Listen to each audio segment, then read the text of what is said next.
the moment of truth here. We're gonna see if this wideband works. Ready?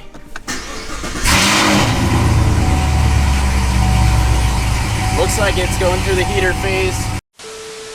What is going on, guys? It's Toby here, and today we're going to be installing a wideband O2 sensor with a wideband AFR gauge. So we're putting this in the car because I'm going boosted with a Gen 5 Whipple supercharger, and we need to be able to make sure that I can accurately see my AFRs when I'm going watt to make sure that I don't lean out. What's funny is that I'm not familiar with this mod whatsoever because Mustangs already come with wideband O2 sensors from the factory, so you don't have to mess with it, you don't have to add it on. I wanted to show you guys a little unboxing of the contents within here that you get from AEM. So that's the actual gauge right there, and then this is your actual wideband O2 sensor. I guess this is also going to be somewhat of a tutorial as to how you can install this yourself at home, because I mean, I am giving you guys a tutorial. So the car sounds really good right now though. You can hear that little baby chop.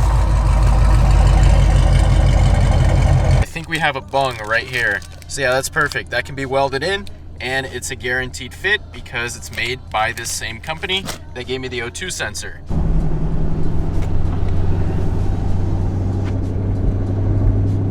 Trying to find this shop right now, and I never even knew that this area of Gainesville existed. Like, it is straight up backwoods area that I've never even seen before. You know what kind of sucks? I got there and then Thomas said that he couldn't do it tonight. He had a car that was on the lift and basically he didn't want to take it off. So we can't have that bung welded in tonight. That is unfortunate, but I can still set up the gauge and get it wired up into the car. You need the gauge right here to do the wiring. You also need this, which actually plugs into the back of the gauge. It's really simple and easy to see. You can see it right there. So it plugs in right there. And then you're probably gonna need some of these vampire clips. They call them T-taps, but this is not a traditional T-tap. It stabs into the wire. And then you, what's it called? You heat shrink and melt down that plastic part right there and plug it in. So yeah, those are the basic supplies and materials that you need. So I'm reading the instructions right now, and they say they want a 5 amp fuse on the red wire for the gauge. So I think I'm just gonna use the fuse box. That's what my buddy was saying, how he did it. Oh my God, is that Evan?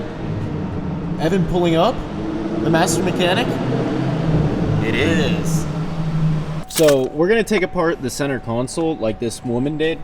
I probably shouldn't have said it like that. Like this lady did on YouTube. So basically, she takes off the knee pads, which I think you just honestly pull up, right? Take out the knee pads. Oh crap. There it goes. There you go. So it's 2 clips on the bottom. Yeah, so you want to do that to that side and then repeat on the other side, and then you should be able to lift the center console and get to the harness that she showed me in the video. You don't need to pretend, Evan, you got it already.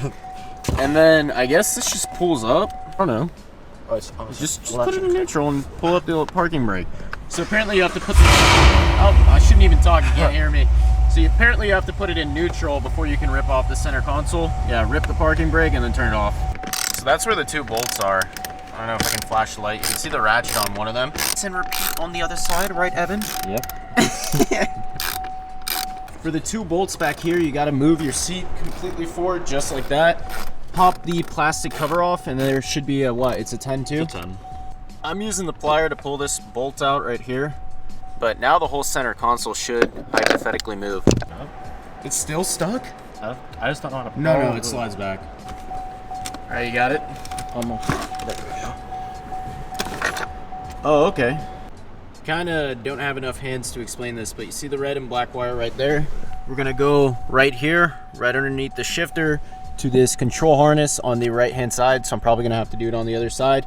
And you're gonna tap the red wire to the purple and the black ground to the black on the harness. So I'm gonna be using these different type of T-taps to do this. I was able to crimp it with like the middle piece of the pliers, but definitely bring some wire strippers and crimpers to get this job done, because it makes it a lot easier. That's what your finished product is gonna look like. And then you take the T-tap portion on the other side and you tap the harness underneath there. It seemed to have worked. So once again, red wire to purple on that harness upside down here. I taught you guys how to remove this whole center console. And then you go black to black. Simple as that. Let's go. First time. We put the sensor up here for laughs and gags so far, but yeah, you can read a couple of different things there, I'm pretty sure. In order to hide those wires, I basically ran them through the center console, tucked it up underneath there, as you can see, went underneath, and pulled it through. Yeah, so now we're just doing the cable management, hiding it by taking out this bolt. Hard thing to do, and Evan mentioned it, is to keep the sensor connected for now. So when we reassemble everything, we can make sure that it doesn't disconnect. Now I also tucked the wires away so everything looks super clean. Assembly wise, for this middle portion right here, you are gonna have to lift up the back seats. So for the back seats, you just basically grab at the middle portion and rip up and they'll come out. Instead of putting that air fuel ratio gauge down there, you can see it inside of my AC vent with the vent pod. I picked up this 2 gauge holder right here for the A-pillar. So it's a direct replacement, and apparently it's supposed to have precise factory fitment. So if I remove that one right there, that'll give you an idea of how this is gonna look like when it's all mounted up. Never mind, don't need the trim removal tool. If you tug on it hard enough, it literally just pops out. So the clip is right here, it's in the middle, and it just popped right on out. One thing I do want to note for all you guys doing this at home is this is for your speakers, so you're definitely gonna have to transfer over this module, whatever that is. And then the bungee part, I'm not sure of how to get that out. So I'm just gonna try and like push it forward and finesse it. I think the speaker part comes out fairly easy. So if you grab on the underside of the tab, and pull up, you can get it out and transfer it over to the other one. The AEM gauge for the air fuel ratio actually fits seamlessly. So it's a 52 millimeter gauge, and I guess this thing was 3D printed to fit 52 millimeter gauges in there. Currently trying to give myself more slack to work with on these wires here that run to the actual gauge because they're not too long. So I lifted up the centerpiece, and hopefully that's gonna give me more slack. Let's see, is that gonna reach? Looks like it now.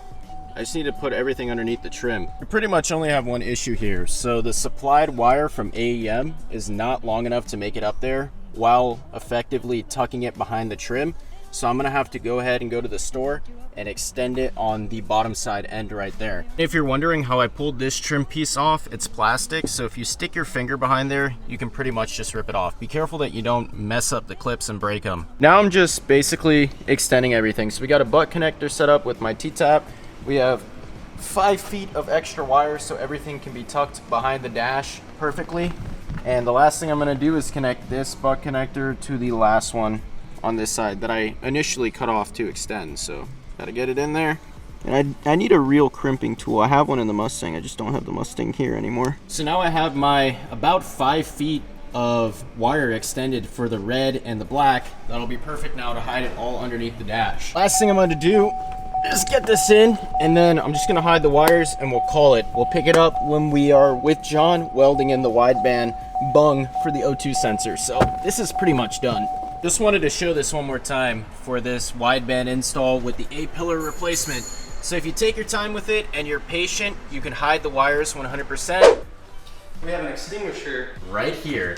Yeah. So John and I are installing the wideband for real this time. We finally got around to doing that. We have the gauge all installed, but now I'm dropping the exhaust. So we're in the Clout garage with solely all jacked up. And John is basically gonna test out his welder real quick to make sure that it works. Well, we picked it up at Harbor Freight. This is scuffed, okay? This is not how I would normally weld things. I literally can't see. Ah, John, put that cover on. Flux, I also burnt off the tip over here. Yeah, but isn't it? It's also really hard to see. It'll work. I mean, it is out.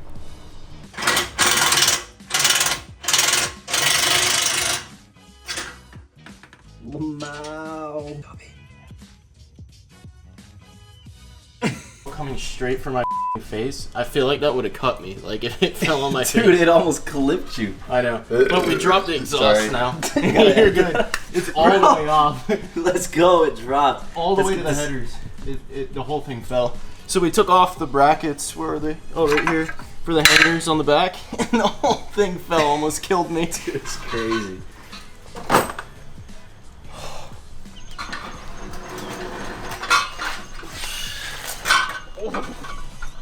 Where do you want me to put it? Like right here? Yeah. And now we're gonna make that hole for the actual bung to be welded in at. So you're supposed to do it up, like facing up, and about 10 to 12 inches back from the collector. Oh, my hand. You have to be super meticulous with drilling that hole, and then finally we got the bung in. But it looks like we're gonna have to weld that extra portion of hole that got too big there.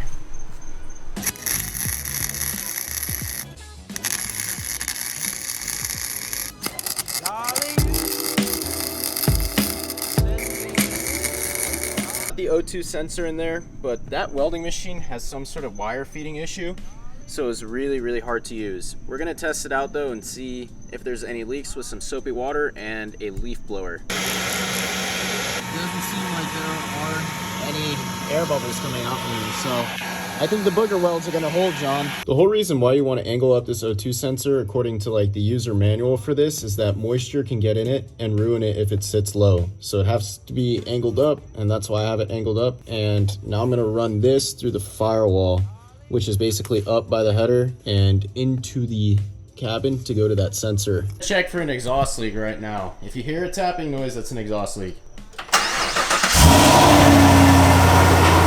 For some reason my car came with a factory sound tube delete, which is weird, but we just took that out to get access through the firewall.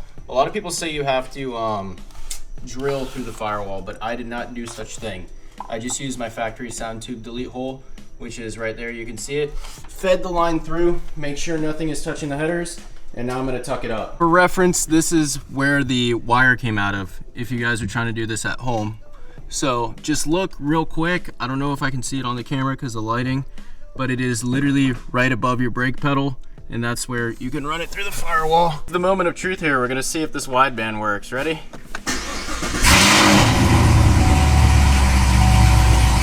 Looks like it's going through the heater phase, and it is reading my AFR, which is kind of rich, but I don't know the AFR for these cars.